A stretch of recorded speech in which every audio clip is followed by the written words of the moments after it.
Hi friends, പുതിയൊരു വീഡിയോയിലേക്ക് എല്ലാവർക്കും സ്വാഗതം. അപ്പോൾ നമുക്ക് വീഡിയോയിലേക്ക് പോകാം.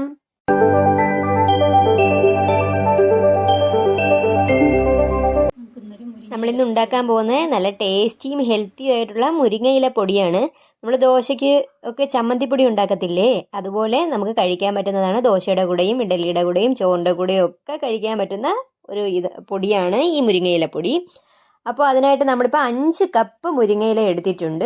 അത് നല്ല കഴുകി വൃത്തിയാക്കി നമ്മൾ ചട്ടി അടുപ്പത്ത് വെച്ചിട്ട് അതിലേക്ക് ചേർത്ത് കൊടുത്തു.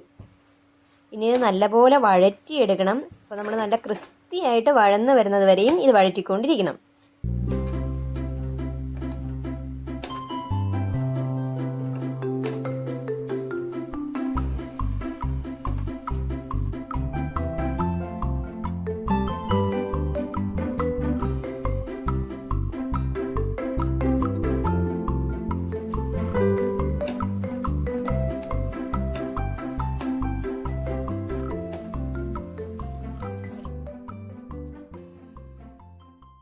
മുരിങ്ങയില നമ്മൾ നല്ല വൃത്തിയായിട്ട് കഴുകിയെടുക്കണം. കാരണം ഇതിൽ നല്ലപോലെ പൊടിയും പുഴുക്കളും ചിലന്തിയും ഒക്കെ കാണും. അപ്പം നല്ലപോലെ വൃത്തിയായിട്ട് കഴുകിയിട്ട് വേണം ഇത് യൂസ് ചെയ്യാനായിട്ട്.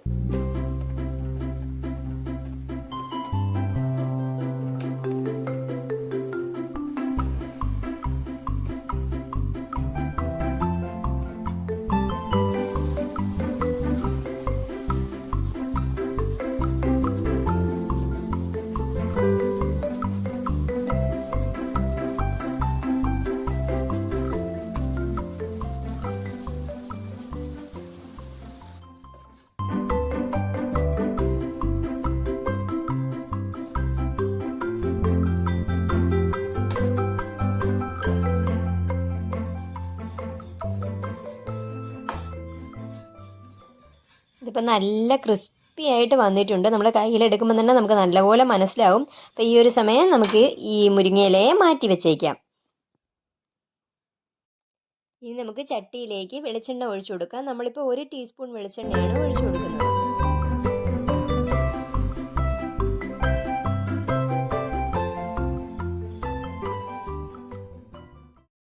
എണ്ണ ചൂടാകുമ്പോഴേക്കും അതിലേക്ക് 2 ടേബിൾ സ്പൂൺ കടലപ്പരിപ്പും കൂടി ചേർത്ത് കൊടുക്കാം.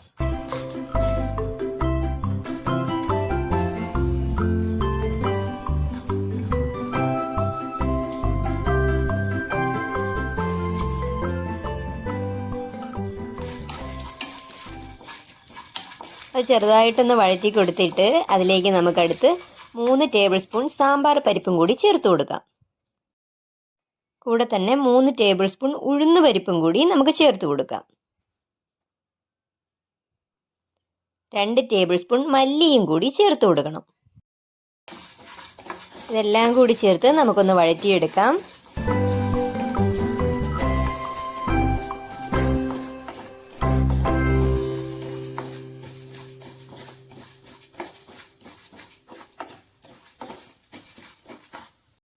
ചെറുതായിട്ടൊന്ന് വഴറ്റിയിട്ട് നമുക്കിതിലേക്ക് വെളുത്തുള്ളിയും കൂടി ചേർത്ത് കൊടുക്കാം. നമ്മളിപ്പോൾ തൊലി കളഞ്ഞതും കളയാത്തതുമായിട്ടുള്ള കുറച്ച് വെളുത്തുള്ളി എടുത്തിട്ടുണ്ട്, അത് ചേർത്ത് കൊടുത്തു. ഈ ഒരു സമയം ഇതിലേക്ക് നമുക്ക് ഉണക്കമുളകും കൂടി ചേർത്ത് കൊടുക്കാം. നമ്മളിപ്പോൾ 10 കാശ്മീരി മുളക് ഉണക്കിയതാണ് ചേർത്ത് കൊടുത്തിരിക്കുന്നത്. നിങ്ങൾക്ക് സാധാരണ മുളക് മാത്രമാണെങ്കിലും ചേർത്ത് കൊടുക്കാം. കാശ്മീരി മുളകും സാധാരണ മുളകും കൂടെ മിക്സ് ആക്കിയാണെങ്കിലും ചേർത്ത് കൊടുക്കാം. അതിനനുസരിച്ചിട്ട് എണ്ണത്തിന് മാറ്റം വരുത്തിയാൽ മതി. അതും കൂടി ചേർത്തിട്ട് നല്ലപോലെ വഴറ്റിയെടുക്കണം.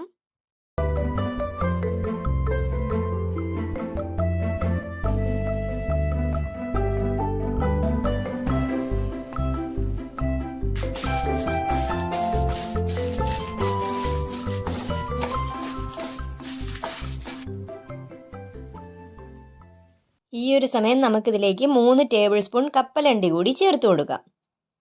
അതും കൂടി ചേർത്ത് നല്ലപോലെ വഴറ്റി കൊടുക്കണം.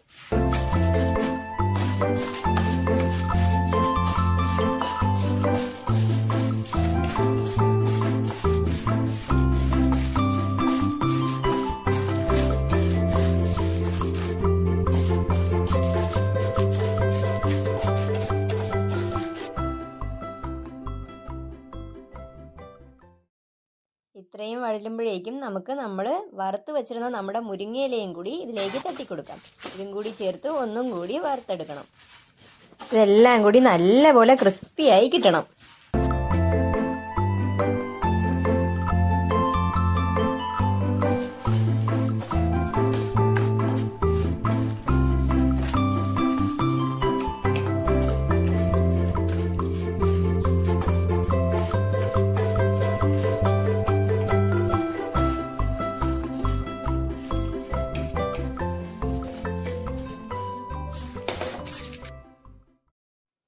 ഇപ്പം എല്ലാം നല്ലപോലെ ക്രിസ്പിയായി വന്നിട്ടുണ്ട്. നമുക്ക് കയ്യിലെടുക്കുമ്പോൾ തന്നെ മനസ്സിലാവും നല്ല ക്രിസ്പി ആയിട്ടുണ്ട്.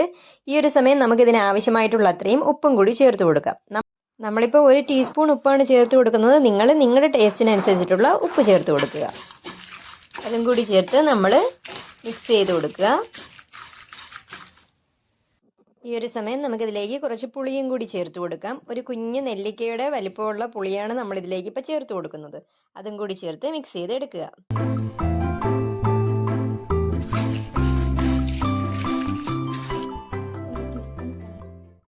ഒരു ടീസ്പൂൺ കായപ്പൊടിയും കൂടി ചേർത്ത് കൊടുത്തിട്ട് നമ്മൾ നല്ലപോലെ മിക്സ് ചെയ്തെടുക്കുക.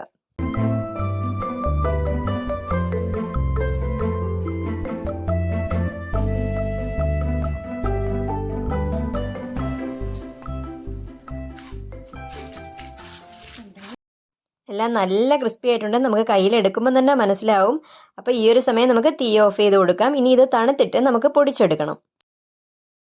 നമ്മൾ മുരിങ്ങയില വറുക്കുന്നതിന് മുമ്പ് അത് കഴുകിയിട്ട് ഒന്ന് വെയിലത്ത് വെച്ച് ഉണക്കിയതിന് ശേഷം വറുക്കുകയാണെങ്കിൽ പെട്ടെന്ന് വഴന്നും കിട്ടും. അതുപോലെ തന്നെ ഇങ്ങനെ ഉണ്ട ആവത്തുമില്ല. ഇപ്പം നമ്മൾ കഴുകി ഡയറക്റ്റ് ഇട്ടത് കൊണ്ടാണ് ഇങ്ങനെ ഉണ്ടായിട്ടിരിക്കുന്നത്. ഇപ്പം ഇത് നല്ലപോലെ തണുത്തിട്ടുണ്ട്. നമുക്കിനി പൊടിച്ചെടുത്തിട്ട് വരാം. ഇപ്പം നമ്മൾ പൊടിച്ചെടുത്തിട്ട് വന്നിട്ടുണ്ട്. നമ്മളിതിലൊരു 1/4 ടീസ്പൂൺ കായപ്പൊടിയും 1/2 ടീസ്പൂൺ ഉപ്പും കുറച്ച് പുളിയും കൂടി ചേർത്ത് കൊടുത്തിട്ടുണ്ട്. ടേസ്റ്റ് നോക്കിയിട്ട് നമ്മൾ ചേർത്ത് കൊടുത്തതാണ്. നിങ്ങൾക്ക് വേണമെങ്കിൽ മാത്രം ചേർത്താൽ മതിയേ. അപ്പം ഇത്രയേ ഉള്ളൂ, നമ്മുടെ മുരിങ്ങയിലപ്പൊടി റെഡി. അപ്പം മുരിങ്ങയില കിട്ടുമ്പം എന്തായാലും ഇത് വീട്ടിൽ ട്രൈ ചെയ്ത് നോക്കണം. നിങ്ങൾക്ക് എന്തായാലും ഇഷ്ടപ്പെടും. നല്ല ടേസ്റ്റിയും ഹെൽത്തിയുമാണ്. ഇഷ്ടപ്പെടുവാണെങ്കിൽ ലൈക്ക് ചെയ്യണം, ഷെയർ ചെയ്യണം. നിങ്ങളുടെ അഭിപ്രായങ്ങൾ കമൻറ്റ് ബോക്സിൽ രേഖപ്പെടുത്തണം. സബ്സ്ക്രൈബ് ചെയ്യാൻ മറന്നു പോയിട്ടുള്ളവരെല്ലാവരും സബ്സ്ക്രൈബും കൂടെ ചെയ്തേക്കണേ. താങ്ക്